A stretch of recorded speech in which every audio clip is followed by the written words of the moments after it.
Welcome back to another episode of Dreading, or if this is your first time here, welcome. Today we're going to be revisiting the case of Ian Watkins, the singer who was caught blatantly committing heinous acts against children. We covered this case in our early time here on YouTube, as it's our 6th video overall. In the nearly 4 years since that video has been publicized, there have been multiple large updates to this case. But we wanted to wait until the very end of Ian's life to reopen this wound and discuss it for the final time. To be perfectly clear, this is one of, if not the worst video we've had to put together. Most of the court information is publicly accessible, and in our time researching and writing the script, we tried to comb through everything we could, and it was horrifying to say the least. Having to read the plain legal text of what this man did to the victims that we know about is deeply disturbing, and something that I would shelter most people from doing. So, with all of that said, if you are at all sensitive to content dealing with sexual assault, specifically the sexual assault or exploitation and abuse of children, this is unfortunately not the video for you.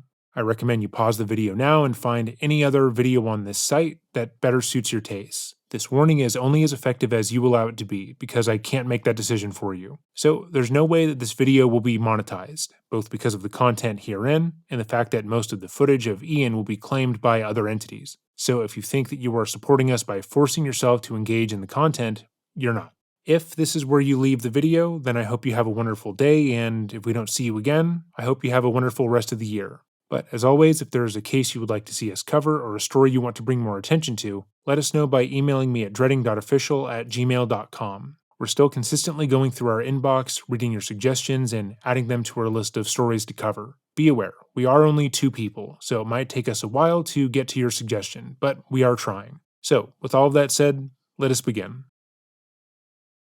If you're unfamiliar with the case against Ian Watkins and are mentally well enough to process the information therein, I highly recommend you watch our original coverage. We dove in depth into his background, who he was before his fame, and how he eventually used that fame in order to prey on children, usually with the help of their mothers. But for those who need a bit of a refresher, Ian was born July 30th, 1977 in Merthyr Tydfil, just 23 miles north of Cardiff. When Ian was just 5 years old, his father would die unexpectedly, leaving a large hole in the family's life. But 3 years after that tragedy, Ian's mother, Elaine, would remarry John Davies, a church minister. In an interview John would give with Wales Online after Ian's conviction, he would state that Ian was always a sharp kid with a propensity towards the arts. He was a straight-A student who was remarkably well-liked by those around him, but had a flair towards creative pursuits. In every interview and article we were able to source, both before and after Ian's convictions, he was adamant that he had a happy and healthy childhood. He never so much as implied any sort of abuse, nor did he try and assert that there was some terrible thing that occurred in his life that would properly explain his later crimes. We emphasize this fact, as many people have publicly speculated about his early life, wondering if there was some event that caused him to become this sort of monster. In some cases, those speculating are attempting to explain away what he did because they liked his music.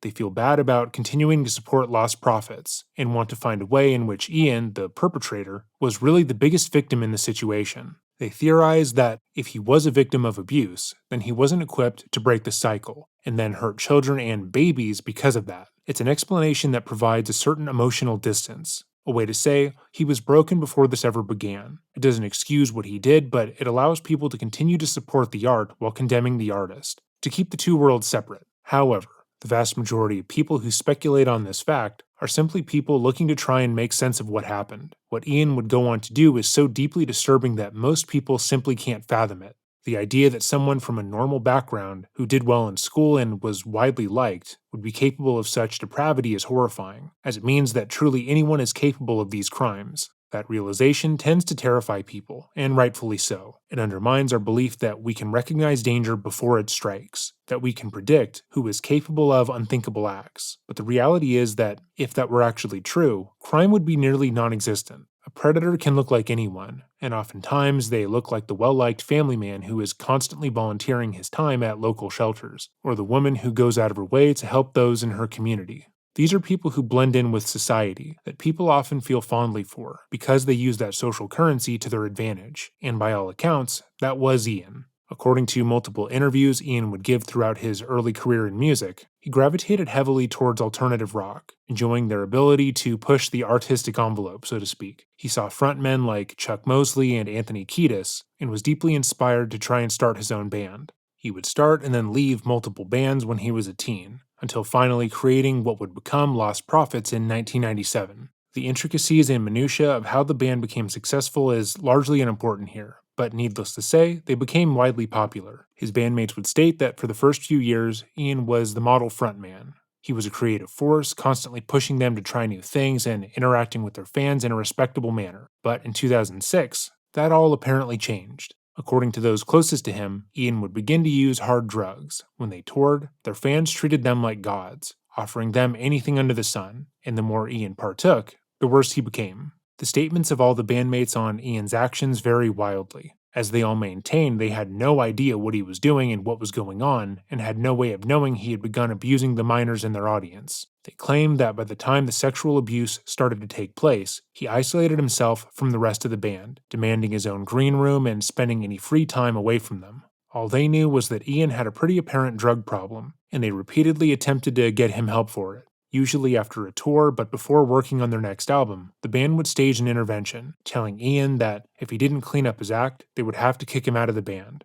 This would usually result in a brief rehab stay, where Ian would get clean, then come back ready to create more music, only for him to relapse once they went on tour. This happened at least 3 separate times according to the other members of Lost Prophets. However, their statements do not fully align with archived fan forums, which showcase multiple underage fans discussing Ian's attraction to minors. On these pages, which the band would interact with, fans would discuss how Ian, quote, liked girls younger, and that he was less likely to sleep with a fan if she was over the age of 18. Some of these fans even wrote posts acknowledging the fact that they were considered, quote, too old for him, even though they were just 19. In an article released by Wales Online titled Ian Watkins, How Lost Prophet Singer Rejected Women in Their 20s as Too Old, Syrian Jones states that an unnamed music insider who worked in and around the rock industry spoke about how, quote, there were lots of girls who looked about 13 who were dressed up and they were being chatted up by him and hanging around him. She also stated that it was impossible not to notice that all the girls that were backstage or in the common areas used by all the band members were exceptionally young.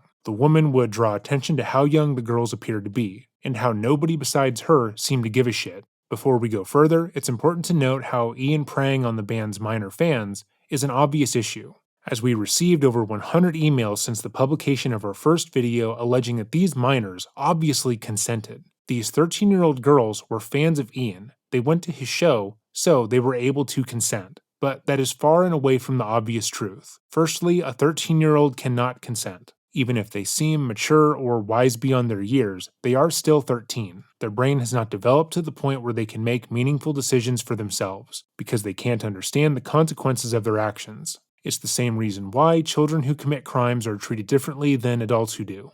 These young girls are fans of Lost Prophets and Ian himself, so he didn't need to do the work to individually groom them. They already have a fantastical idea of who he is, because these are kids who have no idea how the world works. In their mind, Ian showing them any sort of interest is a fantasy, like the kind you find on Wattpad. These are children, specifically trying to have their modern-day Cinderella story, where a handsome rock star saves them from a mundane life. They're objectively unable to understand that his interest in them is wrong, or that he would be taking advantage of them. They want to feel cool, adult, and interesting to Ian, and are patently unable to understand that him expressing any kind of sexual interest in them is wrong. Instead, they would tell themselves that he's interested in them because he thinks they're beautiful and cool or special, and eventually he'll take them far away from their hometown and their family to be his cool rock star girlfriend. But that never happens. These are not women making the choice for themselves to sleep with an adult man that they're fans of. These are little girls who don't know that they're being preyed upon, wanting their idol to think they're pretty, and Ian would go on to inflict himself upon them.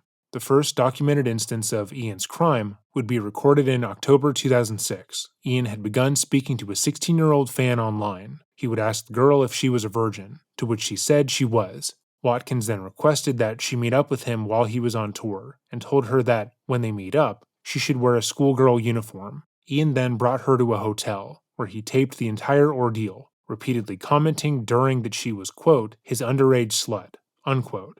After he finished, he then urinated on her face and forced her to drink it. This crime would not be reported, but would later come to light when police found the tape of the incident itself. In August 2008, Ian would make another video with an underage fan. In the video, Ian coerced a 16-year-old to snort cocaine and perform oral sex on him while she was high.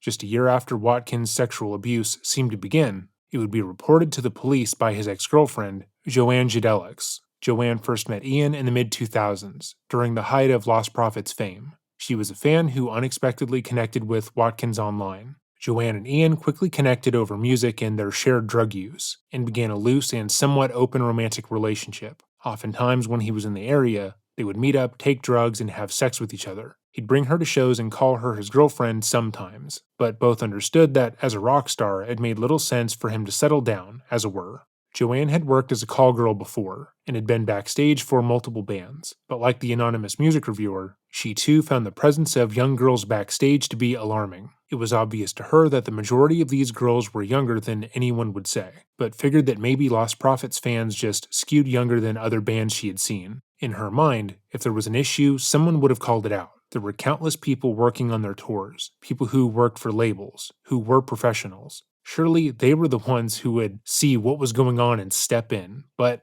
that never happened. In 2008, Joanne stated that Ian had begun to express darker and darker fantasies to her. When he would get high, he would talk about wanting to sexually abuse young girls. At first, he was purposely vague, keeping ages out of the conversation, but would emphasize the word young, just to see her reaction. As time went on, he'd get more explicit, talking about how he desired to fully control and degrade his victims, how he felt the younger they were, the more exciting the abuse would be. He told her about all the 14-year-old fans that had reached out to the band, and how he planned to take their virginities. He would go further and tell her that his ultimate desire was to eventually get her pregnant, that way he could abuse their newborn child. Joanne was horrified by what she was hearing. She attempted to explain away his behavior, though, believing that, while he was high, he was out of his mind and would say things to get under her skin.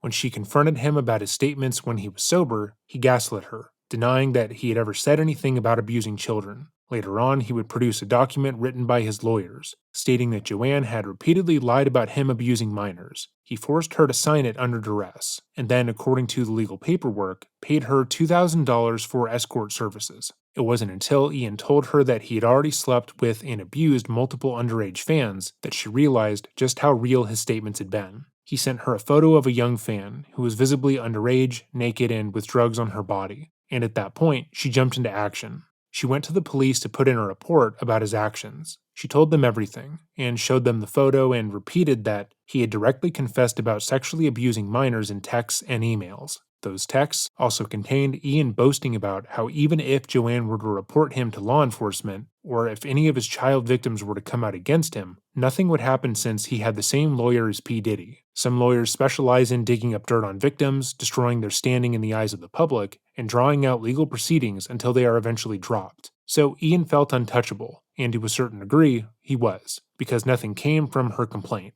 Instead, the police took the evidence, listened to her story, but ultimately decided that Joanne herself was just a spurned lover who tried to hurt her more famous ex, and opted to close their investigation without looking into Ian seriously. The following is a direct quote from the Guardian article. "Police missed chances to stop pedophile Ian Watkins," says report by Stephen Morris. Quote, IPCC investigators found that one detective had pointed out that any police action against Watkins would attract huge publicity. The same officer appeared skeptical about one allegation that had surfaced just as Lost Prophets had released a new album and had been booked in for high-profile festivals. Following another allegation, the officer reported that, due to his fame, Watkins had had a number of fans and ex-girlfriends making allegations that, when investigated, were false. End quote. As far as Joanne was concerned, the police had opened up a serious inquiry into Ian's behavior, and he was being investigated in earnest. She was asked to come in March to verify her claims, and she again told them everything he had said to her, but nothing happened. No headlines appeared stating that her ex-lover was found to have possessed sexual images of children or videos of him abusing minors. 3 months after her last conversation with police, the investigation into Ian's actions would be officially closed, which she took to mean that he had been formally cleared of any wrongdoing. While the investigation was still ongoing, Joanne would also reach out to social services, providing them with the same details and evidence. She hoped that if the police investigation wasn't able to keep Ian off the streets, the social services would be able to properly protect the child. She would later state that when nothing came of her complaint, She convinced herself that her initial reaction to his statements must have been correct.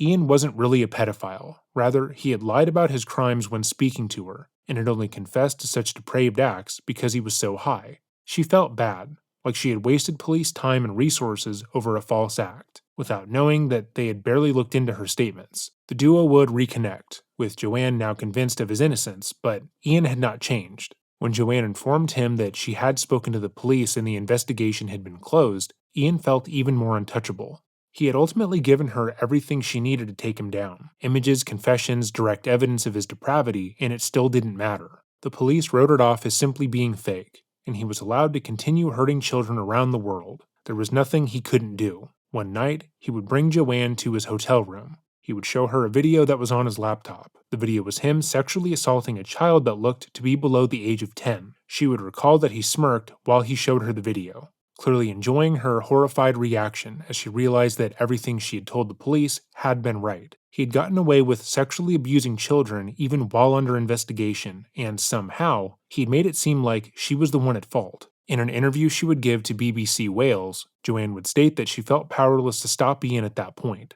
She couldn't go to the police and file another report, as nothing had been done the first time. He hadn't sent her the video, she had just seen it, and if it was just her word against his, he was the famous rock star, and she was the crazy ex who hated him.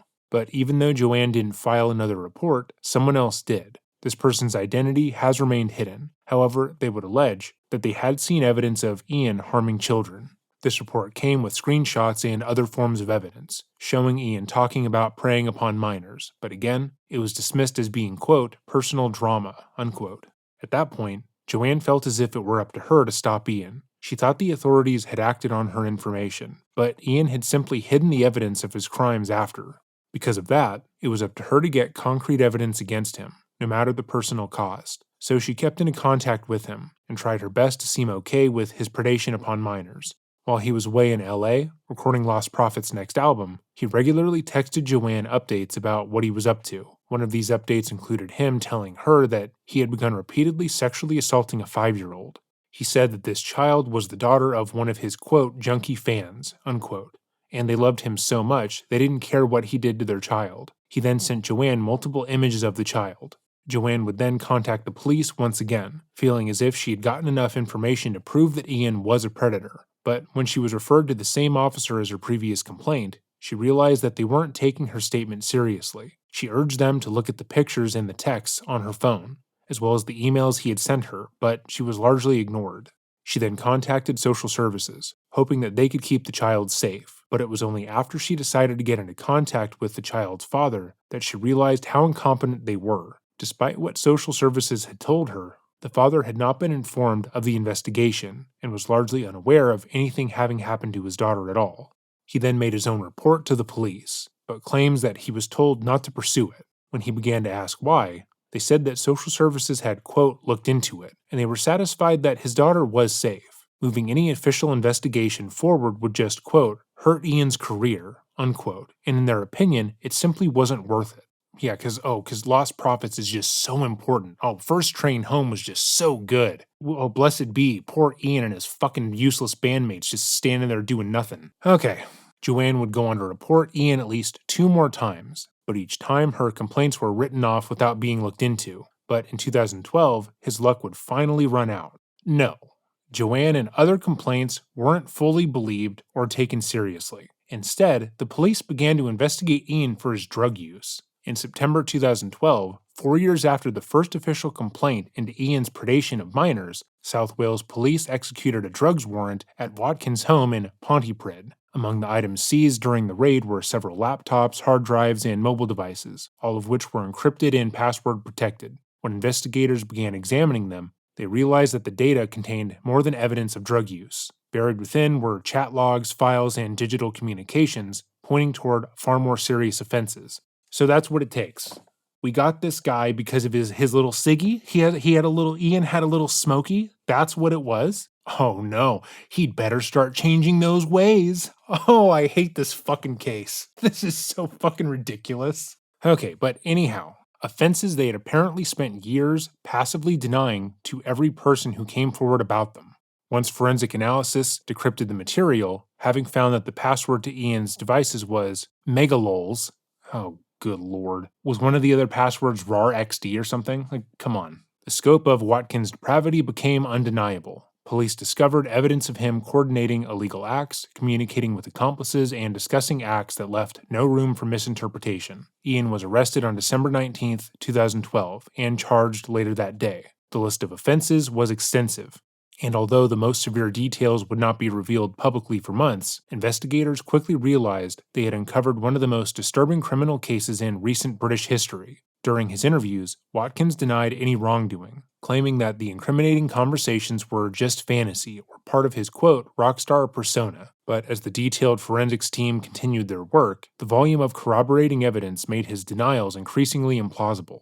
By early 2013, additional charges were filed, and two women whose identities remain hidden to protect the victims were arrested as co-defendants for their involvement. For the first time, law enforcement was fully grasping the scale of his actions and the extent to which his celebrity allowed him to operate unchecked. What had once been dismissed as fan gossip was now a criminal conspiracy stretching across multiple jurisdictions and involving numerous victims.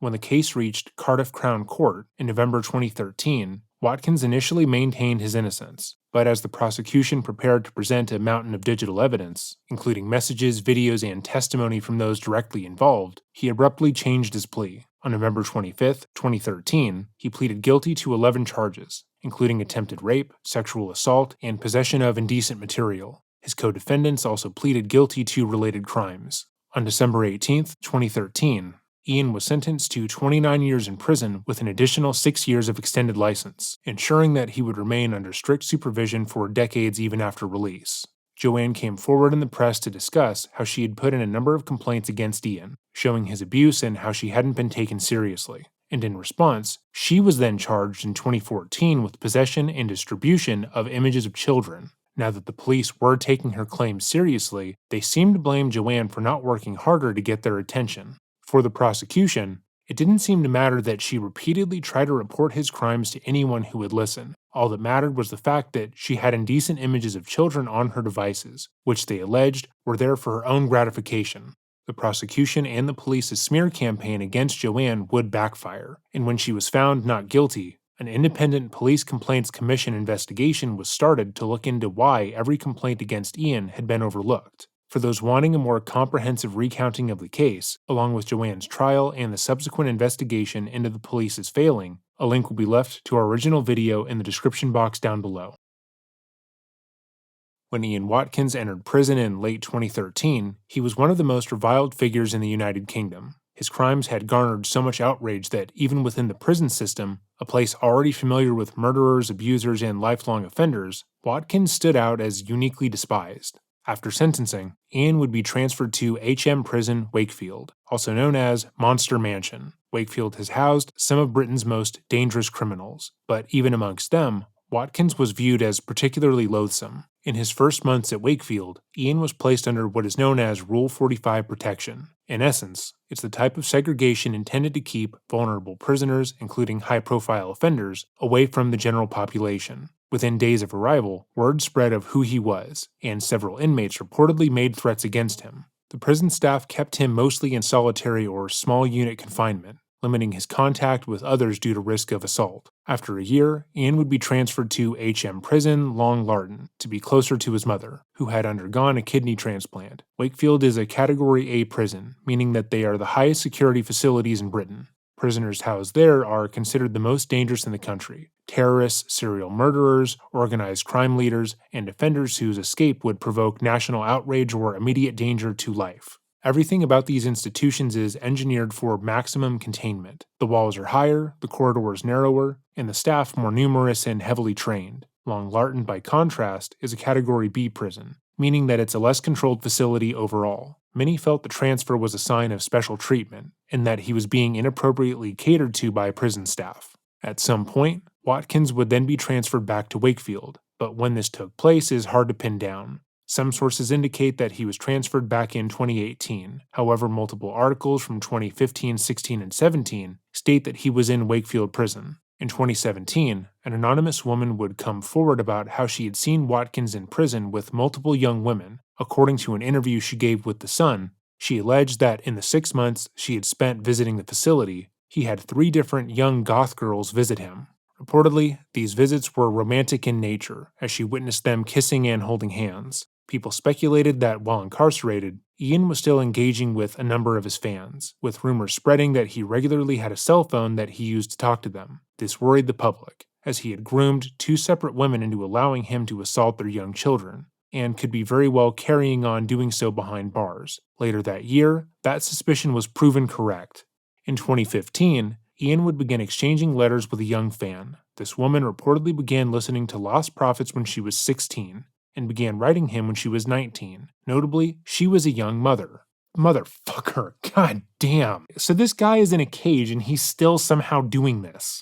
According to The Sun, she believed Ian was innocent and wrote to him to tell him that there were still people who cared for him. Oh, thank God. Their letters quickly became romantic, with Ian telling her that he loved her and asking her to visit him. She would visit Watkins in prison multiple times, and reportedly, he had made a comment about if her child had seen her ever having sex. She said the comment was strange, but allegedly insisted that she would never allow Ian near her daughter. The woman would tell a friend about the joke in her relationship with Ian, and they would report it to the police. Unlike before, they would finally take the complaint seriously and remove her daughter from her care.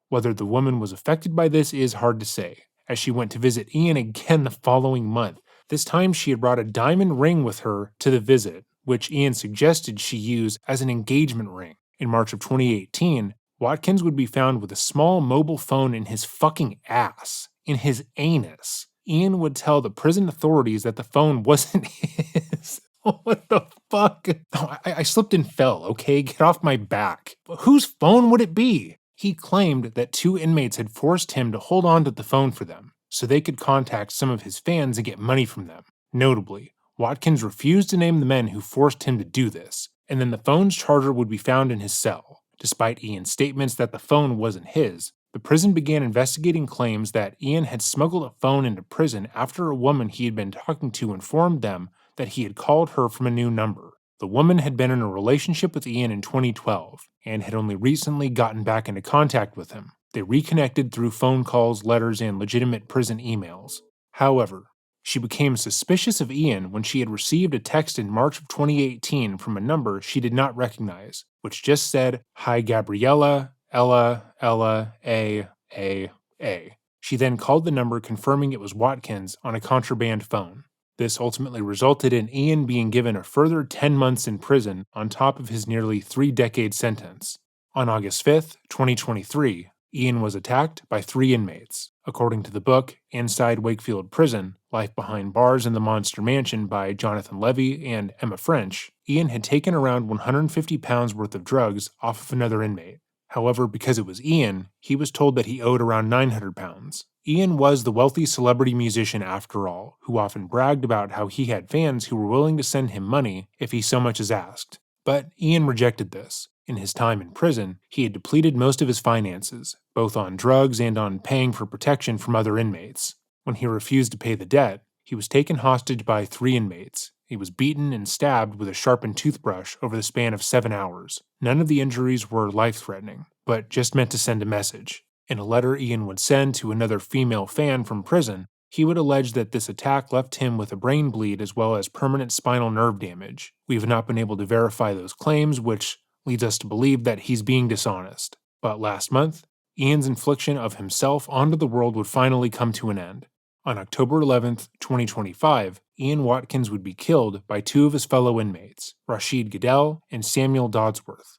These 2 men would take part in the killing, having stabbed Watkins in the neck with a knife. At time of recording, it's unknown how either man got a knife, and why they ultimately killed Ian. Given the amount of children he hurt, and considering the fact that he openly boasted about manipulating his fans from inside the fucking prison, it was always our belief that he would never be able to reintegrate safely into society. This was a person who thought he was above the law and could get away with anything, even when he was actively in prison in a metal box. He has never expressed remorse for his crimes or even a basic understanding of the hurt he caused, and the world is a safer place without him. But let us know what you think about his demise in the comments down below. If you have made it to this portion of the video, thank you for watching. I would highly recommend going outside for a walk, engaging with something positive, or hugging those around you. This case, though extremely abridged, was still difficult to take on, and you should do something positive to counterbalance that. So, as always, have a great day and remember, stay safe.